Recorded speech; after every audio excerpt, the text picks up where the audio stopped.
DKB, what's happening, y'all? So I just got a list of some of the reportedly 10 undrafted free agents that we would have picked up. I haven't got a chance to really dive into scouting reports and check out game tape or anything, but it's interesting because 6 of the players are supposed to be on defense, 4 of the players are offensive players, and the signings that we did get overlap with the positions in need we couldn't really address at this time in the draft. So at least per the information I was able to gather, it's 2 players at defensive tackle, 2 players at safety, a linebacker, and a cornerback. And then on the offensive side, we have 3 wide receivers and 1 running back. So the running back, Zonovan Knight, or Zonovan Bam Knight, he's the highest rated undrafted free agent reportedly that we were able to scoop up.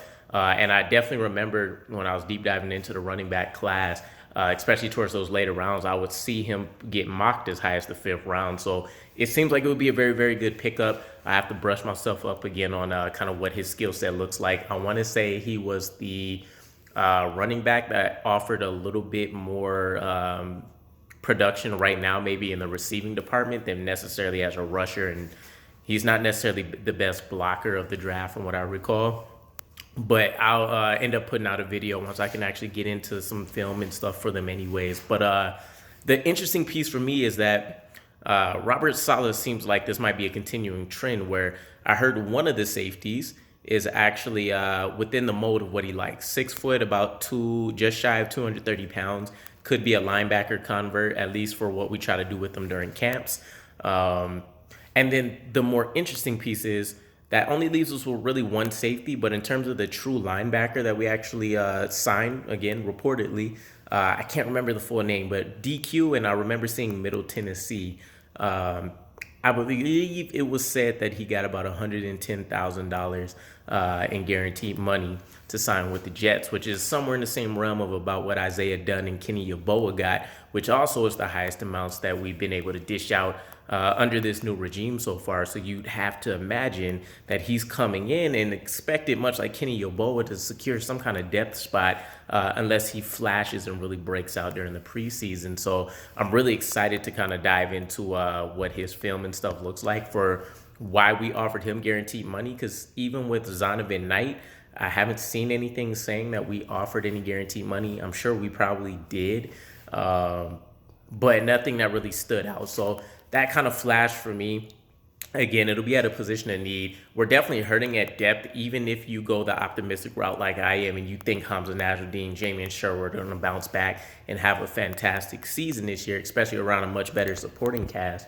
But yeah, overall, I got to be super excited. And then I also find it interesting that for the offensive players, we opted to go heavy in the wide receiver room as opposed to maybe finding some more offensive line talent or something like that.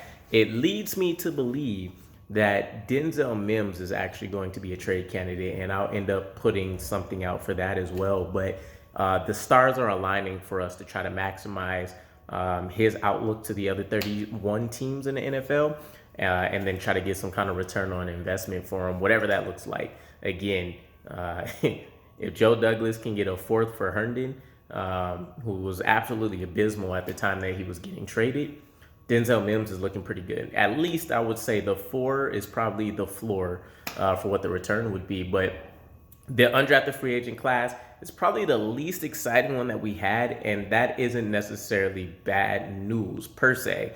Again, they might be more exciting once I get into film and some scouting reports and stuff. But the best thing that we could have hoped for is maybe one of these players at the positions that need sticking. Maybe the safety ends up showing something for us. Maybe the linebacker actually secures that spot. Maybe Zonovan Knight can actually come in. And from what I recall, I believe he was more of a maybe receiving threat in his rookie year than anything else. Maybe a little production in the rushing department, as all running backs should generally get, but more so preferably in the receiving game. And then I don't believe he's much of a blocker, but again, I don't remember exactly what I recalled from checking out on him during the draft. But yeah, I think maybe we can take a look at that running back and one of the wide receivers sticking, and then potentially that linebacker DQ that we signed. So let me know what your guys' thoughts are. If you know any more information on the undrafted free agents than I do right now, I'll be interested to hear it until I dive into things. But I'll also post the the list of names that I found in the comments when I dropped this video, but uh, it's a cherry on top of our draft class. Nonetheless, I think being able to come in and not have to have an undrafted free agent necessarily need to find a position on the team, and they absolutely have to go in there and compete against some top tier talents, is a great step in the right direction for our team. So again, drop your thoughts in the comments below, and I'll catch up with you guys again. Peace.